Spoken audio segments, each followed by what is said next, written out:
promised y'all the third video, you know what I'm saying, the other day. Let's go and get into it. Happy Thursday. I told you, doing videos every day, no matter if they late or what. We still doing them every day.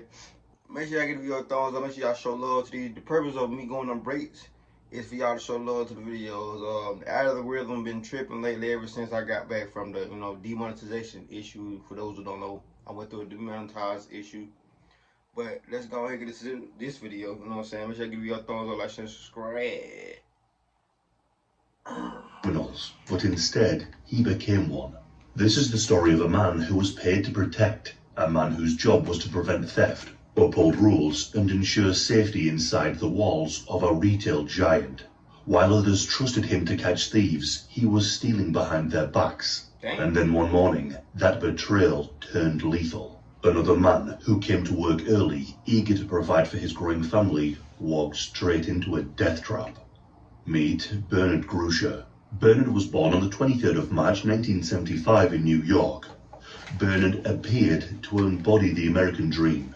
He graduated from high school in 1993 and then later earned a degree in criminalistics and criminal science in 1997, and he was able to do this while working a full-time job.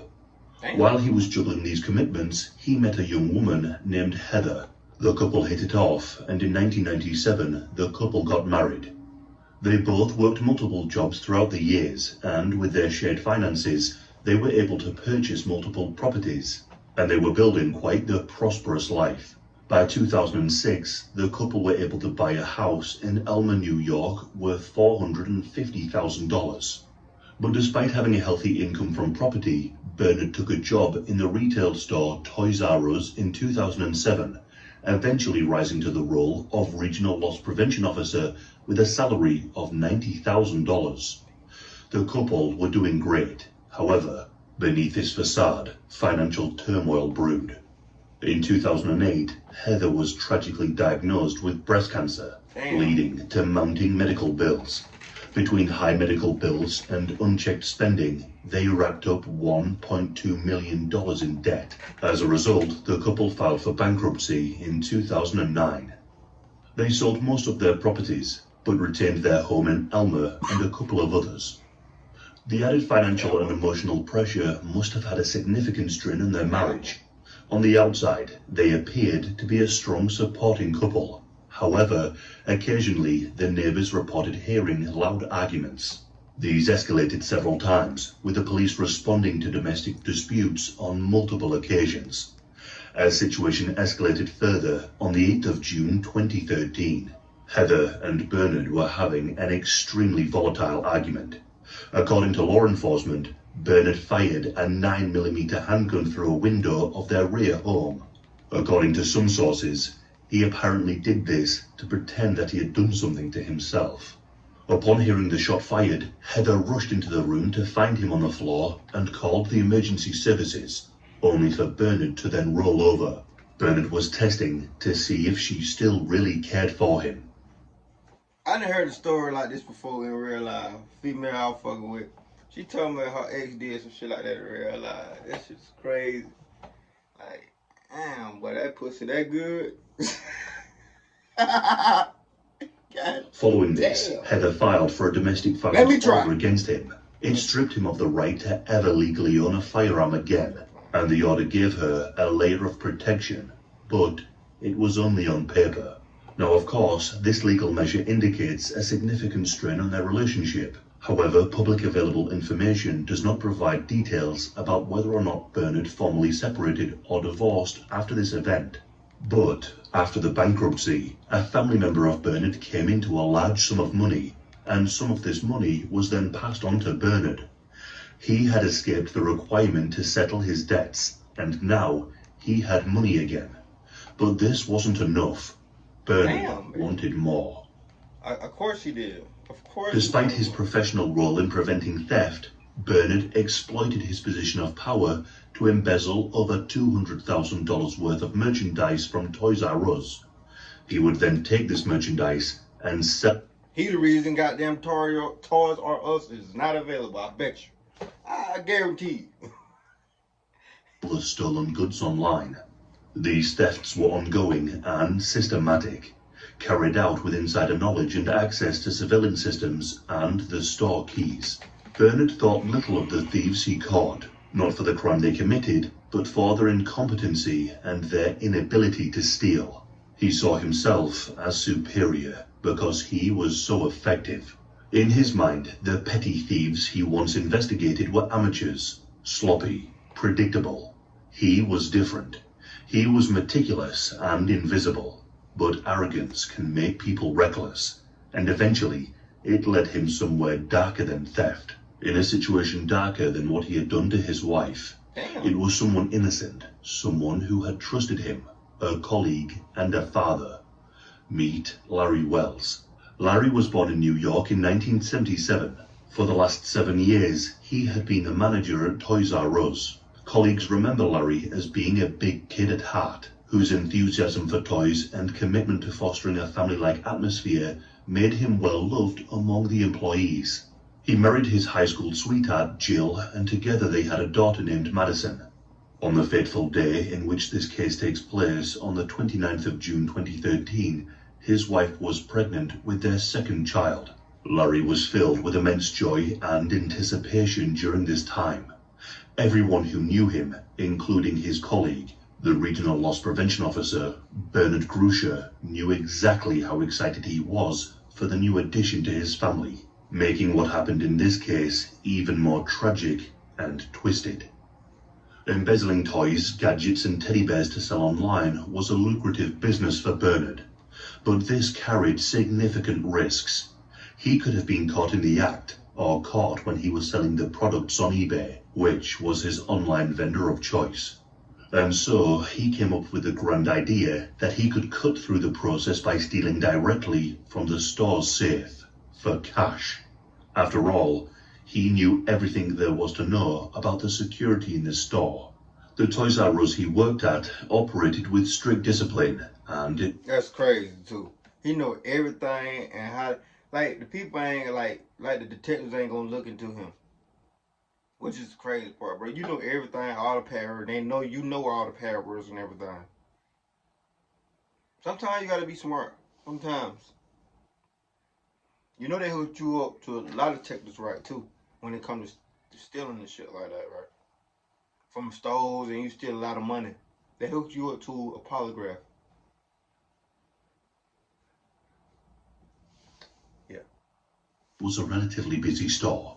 Larry Wells would arrive a little before 4 Don't listen to me, a.m. though. to oversee the stocking of the merchandise. This was a routine that Bernard knew all too well, and the 29th of June 2013 was like any other day. However, on this day, unbeknownst to him, a sinister plan was unfolding within the store's walls. At 3:55 a.m., Larry and a couple of other employees received a lorry full of toys and goodies and were preparing to unload them. Larry opened the rear doors in the loading bay. This was to the rear of the building. By 4:30, the truck was emptied and the warehouse shelves began to be stacked. Bernard knew this procedure. He knew that Larry and the employees were preoccupied in the rear of the building. He knew that he could come to the front and head straight for the safe. So that's exactly what he did. He arrived at Toys R Us at 4:24 a.m., dressed in dark-colored clothing to disguise his image. He was also wearing a mask. CCTV footage captured Bernard stealthily entering the store. He is seen skulking through the store with a calculated precision, suggesting an intimate knowledge of the store's layout and security. He navigated through the aisles to avoid cameras where possible. He was making sure to walk around the outside of the floor, so he knew he had one side covered by the shelves. Dumbass. He moved from aisle to aisle, hobbling to perhaps hide his natural walking pattern. The CCTV footage also caught a glimpse of what he was holding in his hands throughout this invasion. He was holding a large knife. At 4:32 a.m., he made it to his desired destination, the manager's office. He swiftly disabled the security system by unplugging the DVR unit. What happened next has been determined to be the most likely chain of events. It is suspected that he proceeded to open the safe and steal the shop's profits and float. This couldn't have been more than $10,000. During this time, another worker turned up at the store. He noticed that the building side door had been opened before the opening time. He thought that this was strange, but he didn't alert anyone. He just cracked on with his day. This employee didn't notice the signs of a break-in. Bernard did have a key, but to cover his tracks, he made the robbery appear like a forced entry. For Bernard, everything was going to plan. That was until Larry was satisfied that the delivery had been managed, and so he turned around and headed to the manager's office to get a jump start on the day's paperwork. When Larry walked into the manager's room, he was shocked to see a man standing there, robbing the safe. Upon seeing this man stood in the manager's office, Larry reacted and tried to apprehend and stop the burglar. In doing so, Bernard's 2007 University of Florida Gators cap flew off his head and onto the ground. This is what he was wearing to conceal his identity. Bernard then reached for his knife in a last-ditch effort to fight off Larry. Bernard swung and stabbed violently and managed to stab Larry in the chest, causing severe blood loss. Upon doing this, Bernard likely panicked and he escaped the way he came in, but leaving behind his blood-stained hat and the money that he came there to steal. Man. At around 5 a.m., another colleague arrived for his shift and went straight to the front door. This colleague radioed Larry to come and let him in, but there was no answer. So this colleague went round the rear and saw that the side door was opened. He entered the store and punched in his time card. He then started stacking shelves as usual. At this point, there were 4 members of staff inside, plus Larry. But the store was large and people had a job to do. But then, at around 5:45 a.m., the store alarm began to go off. This was deeply confusing, so the members of the team radioed Larry to turn it off. A young female worker was closest to Larry's manager's office, so she entered to see what was going on. Oh, man. This woman immediately started screaming, and the sound echoed throughout the store.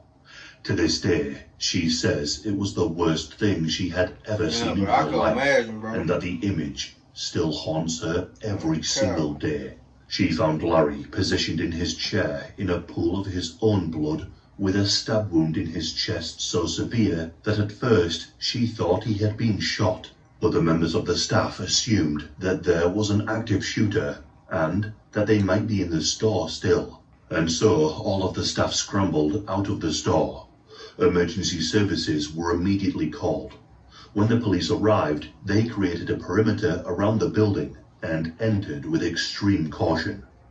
When the officers entered the room where Larry had been, they checked for any signs of life. Despite the blood loss, he was still faintly breathing and he was still alive. Larry was then loaded into an ambulance and the paramedics did everything they could. But tragically, all hope was lost when he succumbed to the traumatic and savage attack. Larry passed away in the ambulance on the way to the hospital. The discovery of Larry's body by a fellow employee prompted an immediate investigation.